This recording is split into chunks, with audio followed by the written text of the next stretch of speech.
এ মালটা ক্যাঙ্কা ভিতু দেখেছেন, শুধু ভিতু না বেকুবও বটে। তার নামে ফেক পেজ হয়েছে, সেই ফেক পেজ তার আসল পেজের চাইতে ভাইরাল। সেই ফেক পেজ থেকে হাসিনা বিরোধী পোস্ট দেওয়া হইতো, আর তাতে ওই ডরেই হাউন আঙ্কেলের কাছে গেছে বিচার দিতে। ওই যদি এই কামটা না করতো তাহলে এখন কইতে পারত যে আমি বীরশ্রেষ্ঠ, হাসিনা বিরোধী লড়াই তো আমিই করেছি। দেখিস ইনকা করে কত মাল যে ধরা খাবে কে জানে। রেকর্ড রাখলাম, এই ভিডিওটা ওয়েবসাইটে যাবে। ওই যে হাসিনার লেসপেন্সারদেরকে নিয়ে যে সাইট হইতেছে না, উড়ি একটা নতুন ক্যাটাগরি করবো, হাউন আঙ্কেলকে যারা সার দেখতো। যাই হোক, আসেন এবার হিজবুত তাহরির নিয়ে কথা বলি। হিজবুত তাহরির মিছিল করেছে ঢাকার রাস্তায়, ঘোষণা দিয়েই মিছিল করেছে। দেখেন পোস্টার, দেখেন তাদের ইন্টারনাল আলাপের স্ক্রিনশট আছে, ফেসবুকে ছড়াইছেও। তাও মিছিল করেছে নির্বিবাদী। শেষ দিকে লোক দেখানো লাঠিচার্জ করেছে, কিছু অ্যারেস্ট করছে। আর্মি থেকে পুলিশকে বলা হয়েছে লাস্ট মোমেন্টেও ওদের লোক বল কম, মানে আর্মির হার্ড অ্যাকশনে যাওয়ার প্রয়োজন নাই। হাসিনা মাম্য কইলে লোক বলের অভাব হয় নাই। আর্মার্ড ভেহিক্যাল আর হেলিকপ্টার দিয়ে ড্রোন উড়াইয়া ছাত্র জনতার উপরে গুলি চালাইতে অসুবিধা হয় নাই। এখন ওদের লোক বল কম হইয়া যায়, বড়ই আশ্চর্যের কথা। জুলকারনাইন সাহেব কইছে যে সেনাবাহিনীর ব্যর্থতার দায় নাকি সরকারের উপরেও বর্তায়। ওরে বাবা, কি কথা শুনি আজ মন্থরার মুখে। প্রফেসর ইউনুসকে আয়নাঘর ভিজিট করতে দিল না ওয়াকার, এটার দায় প্রফেসর ইউনুসের। বিক্রম মিশ্রের সাথে দেখা করলো ওয়াকার, প্রফেসর ইউনুসের কোনো অনুমোদন ছাড়া, এটাও প্রফেসর ইউনুসের দোষ। ওয়াকার যে পারপিট্রেটরদেরকে বাঁচানোর চেষ্টা করতেছে, যে সমস্ত জেনারেল গুম খুন করছে, সেটাও প্রফেসর ইউনুসের দোষ। জাতিসংঘের রিপোর্টের প্রতিবাদ জানাইছে হাসিনার ন্যারেটিভ নিয়া ওয়াকার, সেটাও প্রফেসর ইউনুসের দোষ। এটা নিয়ে আসিচ্ছি, এর পরের এপিসোডে আসিচ্ছি, পরে কমুনি এটা নিয়ে মেলা আলাপ আছে। হিজবুত তাহরিরকে নিষিদ্ধ করেছিল হাসিনা। নিষিদ্ধ করা ঠিক না বেঠিক সে আলাপে যেতেছি না, কিন্তু কোনো রাজনৈতিক দল যদি সশস্ত্র তৎপরতা না চালায়, সাধারণ লিবারাল রাজনীতি করে, তাদের কথা বলার স্পেস দেওয়া উচিত। আওয়ামী লীগের কথা আবার ইসেন্সে বললেন না কেউ কেউ, যে আওয়ামী লীগ শুধু সশস্ত্র রাজনীতি করে না, সে হিন্দুত্ববাদী ফ্যাসিস্ট, মোদির মদতপুষ্ট এক ঘৃণ্য ফ্যাসিস্ট। তার রাজনীতি করার রাইট নেই। তো দেখেন, এই হিজবুত তাহরির আর্মির সৈনিকদের খালি আহ্বান জানায় কিবা কিবা করার জন্যে। 4 রং না 2 রঙের পোস্টার ছাপায়, আবার সে পোস্টার মেয়েরা ভইরা দেয়। কেন পারে? 2018 সালের নির্বাচনে দেখেছিলাম জাতীয় ঐক্যজোটের পোস্টার লাগানো বাদ দেন, ছাপাইতে দেয়নি পুলিশ। পুলিশ প্রেস থেকে পোস্টার নিয়ে যায়, শিবিরে পোস্টার লাগানোর সময় পুলিশে দিছে, দেখেছেন। আর হিজবুত তাহরিরের লোককে হাসিনা মাঝে মাঝে গ্রেপ্তার করে, কিন্তু কোথায় পোস্টার ছাপায় সেটা নাকি তাদের কাছেও প্রশ্ন, বুঝেছেন। মানে আমরা খুঁজে বের করবি না কোথায় পোস্টার ছাপায়, বুঝেন। তাইলে এদেরকে এখন নামাইছে কে? যারা কইছে হার্ড লাইনে যাওয়া যাবে না তারাই, যারা পোস্টার কই ছাপা হয় জানে না তারাই। এরা যে সবাই এজেন্সির লোক তা কিন্তু না, কিন্তু এজেন্সির লোক আছে এর মধ্যে। এজেন্সি এদের কন্ট্রোল করতে পারে, এদের ইউজ করতে পারে। সব নিষিদ্ধ উগ্রবাদী সংগঠনের ক্ষেত্রে এটা সত্য, জেএমবির ক্ষেত্রেও এটা ঘটনা ঘটেছিল। কিছু লোক তো অনেস্ট কমিটমেন্ট নিয়ে যায় এই সমস্ত সংগঠনে। এখানেও ভালো কিছু ছেলে আছে যারা অনেস্ট কমিটমেন্ট নিয়ে গেছে, কিন্তু এই কাজটা এমন একটা সময় করা হইতেছে যখন ইন্ডিয়া ক্যাম্পেইন ছড়াইতেছে, বাংলাদেশে উগ্রবাদ ছড়াইতেছে, দেখেছেন। কিন্তু ওই মিছিলে কারা ছিল? মজার জিনিস আছে। মোদি যখন এসেছিল মনে আছে না হাসিনার সময়, তখন বাংলাদেশে বিশাল প্রতিবাদ হয়েছিল, প্রচুর মানুষজন মারা গেছিল, হাওকা হয়েছিল না? সেই সময় বাহাউদ্দিন নাসিমের উপর দায়িত্ব ছিল ইন্ডিয়ান এম্বাসির রাস্তায় যেন মোদি বিরোধী যারা তাদেরকে যেন গুন্ডা দিয়ে ঠেঙানো হয়। ঢাকায় মুসল্লিদের উপরে ঝাঁপে পড়লো কার গুন্ডা বাহিনী? এই বাহাউদ্দিন নাসিমের গুন্ডা বাহিনী। ওই যে মুসল্লির দাড়ি টেনে ফেলেছিল না, মনে আছে না? এইটা সে বড় করে দেখেন না। এর নাম কি জানেন? মোজাম্মেল হোসেন, পল্টন থানার 13 নম্বর ওয়ার্ডের স্বেচ্ছাসেবক লীগের নেতা। বাহাউদ্দিন নাসিমের গুন্ডা বাহিনীর প্রধান, সবসময় সাথে থাকে, দেখেছেন। দেখেন এডিটর সাহেব দেখান বাহাউদ্দিন নাসিমের সাথে ছবি, ওর ফেসবুকটাও দেখান। এই মাল হিজবুত তাহরিরের মিছিলে, দেখেছেন, বড় করে দেখান, দেখেছেন। তার মানে বাহাউদ্দিন নাসিম এই মিছিলে লোকও দিচ্ছে। আমরা তো আনসার লীগ দেখেছি, হিন্দু লীগ দেখেছি, এখন হিজবুত লীগ দেখেছি। এদের আবার গ্রেপ্তার করিচ্ছেন, ওদের সাথে কথা বলেন, প্রকাশ্য রাজনীতি করতে বলেন। রাজনীতির যে লিবারাল স্পেস আছে তাতে তারা তাদের রাজনীতি করুক, গ্রেপ্তার করে নিশ্চিত করে আপনি এদের কোনো ক্ষতি করতে পারবেন না। বরং তারা মানুষের কাছে যাক, যাইয়া নিজেদের রাজনীতির কথা বলুক, রাজনীতি করুক, প্রকাশ্য রাজনীতি। এবার আসেন প্রফেসর ইউনুসের ফাটানো একটা বিশেষ বোমা নিয়ে আলাপ করি। বোমা She will stand trial, there's no doubt about that, because all the evidences are here. But she's not physically present in Bangladesh. So the question is, can we make her present in Bangladesh? That depends on India and also international law guiding all this system, how it works. So we'll be already asked India to hand over Hasina to Bangladesh to face the trial. So the question of trial is not if it will be happening in absentia or in her presence. It will be taking place, not only her, and all the people who were associated with her family members, her clans, her associates, and all the oligarchs, people who promoted her, supported her, made her the way she is. Professor Yunus sky নিউজে বলেছে যে হাসিনার বিরুদ্ধে মানবতা বিরোধী অপরাধের দায়ে বিচার হবে। শুধু হাসিনার বিরুদ্ধে না, তার আন্ডা, বাচ্চা, পোলা, মাইয়া, তার দোসর, দলের লোক, তাকে সাপোর্ট করা অলিগার্ক, মানে যে সমস্ত বড় লোকরা তাকে সাপোর্ট করছে, সবার।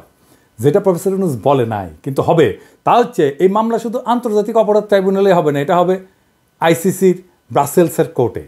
জাতিসংঘের রিপোর্টে বিশ্বাসযোগ্যভাবে প্রমাণ হয়েছে হাসিনার অপরাধ। এইটার জাতিসংঘের অফিসিয়াল ডকুমেন্ট। এখন আপনারা শুনেছেন হাসিনার নিজের মুখে হেলিকপ্টার থেকে প্রাণঘাতী অস্ত্র দিয়ে গুলি করার নির্দেশ দিচ্ছে।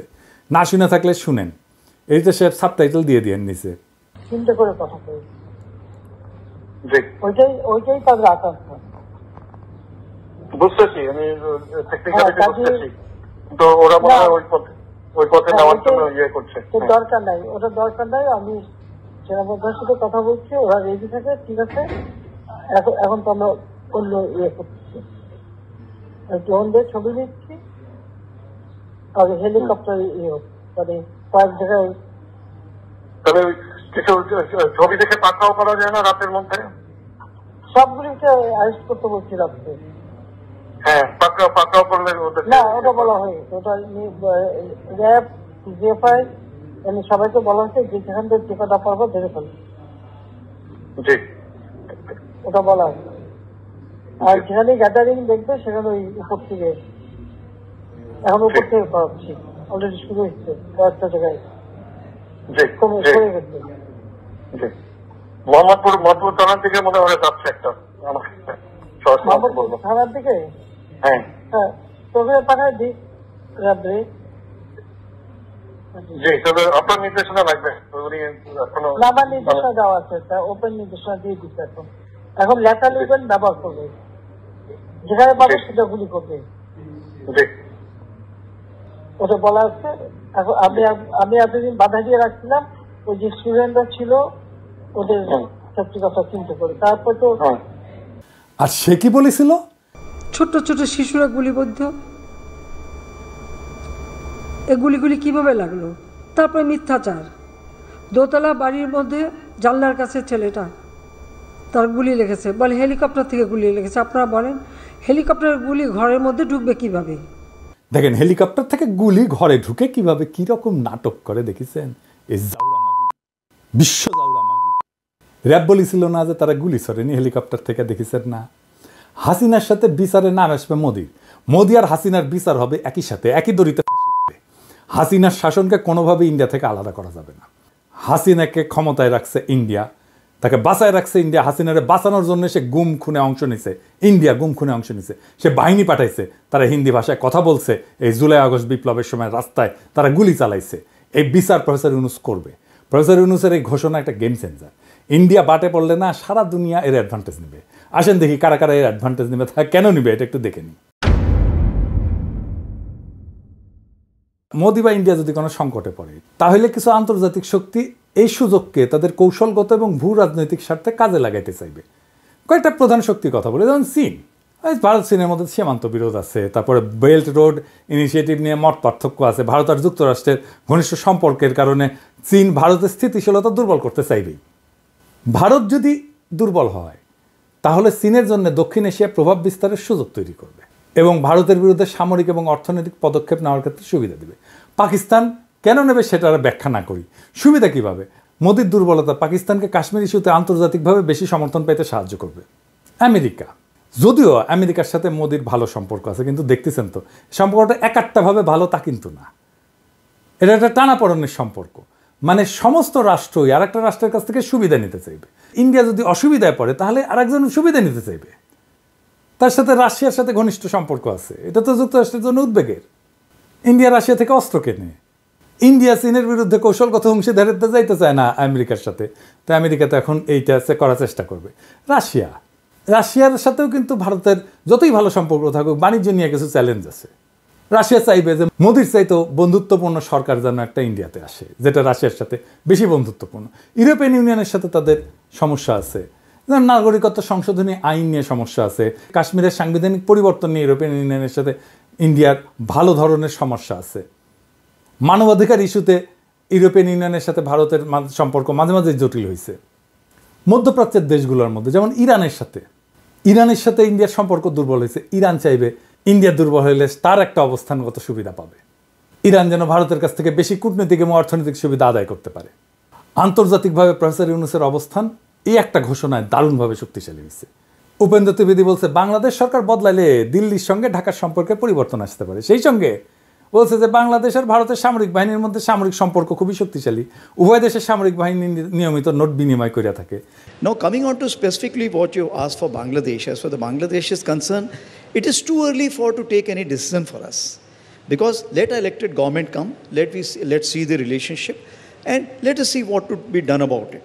Because as far as I am concerned, I am very clear, the present military to military relationship is very strong, and we keep exchanging notes on regular basis to avoid any kind of a misgivings. এবার বুঝছেন তো কেন তারা professor ইউনূসের পরের সরকার চায়, কেন বুঝেছেন?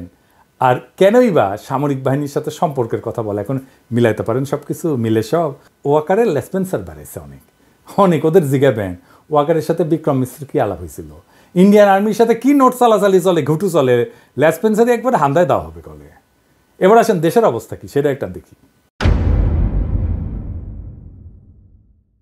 India থেকে আমদানি না করলে পেঁয়াজ নাকি 1000 টাকা হবে। আগে শুনেছিলেন না আমরা যখন ভারতীয় পণ্য বয়কট করেছিলাম? ইন্ডিয়া থেকে আমদানি হওয়ার পরেও 7 বছর আগে পেঁয়াজ 450 টাকা কেজি কিন্তু খাইছি আমরা, মনে আছে নাকি ভুলে গেছেন?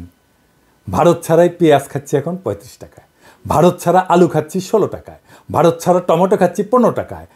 বিগত 10 বছরের মধ্যে এত কম দাম কখনো জিনিসপত্রের ছিল না, কিন্তু ভারত থেকে আনলে 3 গুণ হয়। এর প্রমাণ হচ্ছে বিগত 10 বছরের মূল্য। এই রমজানে জিনিসপত্রের দাম বাড়ছে, বাড়েনি, কমছে। সোয়াবিনের দাম কমতেছে, দেখেছেন? এই রমজানে ইলেকট্রিসিটি যায় না, দেখেছেন এরকম? আর খালি শুনিচ্ছেন না দেশে নাকি আইন শৃঙ্খলার অবনতি ঘটছে, কিন্তু বাস্তবতা কি তাই? নাকি আমরা এতদিন চুপ ছিলাম বলে অন্যায়গুলো চোখে পড়েনি? শেখ হাসিনার শাসনে মানুষকে এতটাই ভীত করে রাখা হয়েছিল যে কেউ মুখ খুলতে সাহস পেত না, মনে হয়তো সব ঠিক আছে, কারণ আমাদের ভয় দেখায় রাখা হয়েছিল। আজ একটা মেয়ের অভিমান নিয়ে কটূক্তি করা দেশ জুড়ে আলোড়ন হয়েছে। কেন? কারণ মানুষ এখন আর ভয় পায় না, কেউ তাকে রাতের অন্ধকারে তুলে নিয়ে যায় না, আয়না ঘরে ঢুকায় না, পিটাইতে মেরে ফেলে না, ছাত্রলীগের সন্ত্রাসীরা হামলা করে না, পোস্ট বুঝতে বাধ্য করে না, ডিজিটাল সিকিউরিটি আইনে মামলা হয় না। অথচ হাসিনার আমলে নোয়াখালীতে ধানের শীষে ভোট দেওয়ার অপরাধে এক নারীকে গণধর্ষণ করা হয়েছিল না, প্রতিবাদ হয়েছিল। ধরেন এই ওড়না নিয়ে কটূক্তির ঘটনা যদি হাসিনার আমলে ঘটতো তখন কেউ থানায় যাইতে পারতো, মামলা নিতে কি পুলিশ রাজি হইতো? বরং বেশি বাড়াবাড়ি করলে জামাত শিবির বানিয়ে জেলে ঢুকাই দেওয়া হইতো। তখন আমরা চুপ থাকতাম, দেখতাম দেশে শান্তি আছে। যতক্ষণ না অন্যায়টা নিজের উপরে আসে ততক্ষণ কেউ টের পায় না কতটা নিঃশব্দে অত্যাচার চলতেছে। আজ বলা হচ্ছে দেশ অস্থিতিশীল, কিন্তু এটাই তো জীবনের স্বাভাবিক ধারা। মনে আছে জগন্নাথ বিশ্ববিদ্যালয়ে খাদিজার কথা? প্রথম বর্ষে সেই মেয়েটাকে 18 মাস জেলে রাখা হয়েছিল, সে একটা টক শো হোস্ট করছিল, এটাই তার অপরাধ। সে হাসিনার বিরুদ্ধে কিছুই বলে নাই, কোনো প্রতিবাদ হয়নি, কোনো ক্যাম্পাসে বিক্ষোভ হয়নি। কেন? কারণ প্রতিবাদ করলে ছাত্রলীগের হামলা আসতো, পুলিশ গায়েবী মামলা দিত। আর সেই নারীর কথা মনে আছে যার স্বামীকে ধরে নিয়ে গেছিল পুলিশ, স্ত্রী যখন থানায় গেল স্বামীকে ছাড়ানোর জন্য, তখন তাকে ওসি বলল যে আপনি তো সুন্দরী, 1 রাত থাকেন আমাদের সাথে, স্বামীকে ছেড়ে দেবো। তখন কেউ কিছু বলতে পারছেন? পারেননি। কোথাও কোনো প্রতিক্রিয়া হয়েছে? হয়নি। একজন রোজদার নারীকে ধর্ষণ করতে করতে হত্যা করলো র্যাবের আলেপুদ্দিন। আমরা জানতে পারছি বহু বছর পর, স্বামী চুপ ছিল, বলে নাই ভয়ে। যদি তাকে গুম করে ফেলা হয় তখন দেশে কোনো গণ্ডগোল হয়নি, কোনো বিচার হয়নি। তাই কি তখন দেশ ভালো ছিল? যদি কোনো সমস্যা না থাকায় স্থিতিশীলতার চিহ্ন হয়, তাহলে পৃথিবীর সবচেয়ে শান্তিপূর্ণ দেশ হচ্ছে উত্তর কোরিয়া, যেখানে কেউ কথা বলতে পারে না, প্রতিবাদ করতে পারে না, সরকার যা বলে সেটাই চূড়ান্ত। আজ বহু বছর পর মানুষ কথা বলতে পারতেছে, প্রতিবাদ করতে পারতেছে, বিচার চাইতে পারতেছে। কেউ হিজাব খুলতে বললে নারী তার অপমানের বিরুদ্ধে রুখে দাঁড়াচ্ছে। অথচ এখন কিছু মানুষ আফসোস করতেছে, আগের আমলেই তো ভালো ছিলাম। আপনারা কি সত্যি শান্তি চান? তাহলে উত্তর কোরিয়ার মতো কবরে যায় শান্তি খুঁজেন না। গণতান্ত্রিক দেশে মতপার্থক্য থাকবে, আন্দোলন হবে, বিচার চাওয়া হবে। হাসিনার তৈরি করা নিঃশব্দ গোরস্থানে আর ফিরে যাওয়ার দরকার নাই তো। তার চেয়ে বরং সবাই কথা বলুক, অন্যায়ের বিরুদ্ধে দাঁড়াক। কিছু মানুষের ঘুম হারাম হইল, প্রতিবাদ চলতে থাকলে আমাদের বিপ্লব জিন্দা থাকবে। আজকা মানুষের ভয় ভাঙতেছে, সে ভয় ভাঙে কথা বলা শিখতেছে, আজ অন্যায়ের বিরুদ্ধে দাঁড়ানোর সাহস দেখাইতেছে। এটাই সত্যিকারের পরিবর্তন। এই সাহসের আগুন যেন কখনো নিভা না যায়, আমাদের কণ্ঠ যেন আর কোনো শাসকের রক্তচক্ষুর সামনে থাইমা না যায়, প্রতিবাদ যেন কোনো ক্ষমতাবানের লাঠির আঘাতে স্তব্ধ না হয়। মনে রাখবেন, সংগ্রাম ছাড়া স্বাধীনতা টিকে না। তাই ভয় ভুলে যান, কথা বলেন, প্রতিবাদ করেন। কবরের শান্তি না, জীবনের উৎসব চাই। ইনকিলাব জিন্দাবাদ।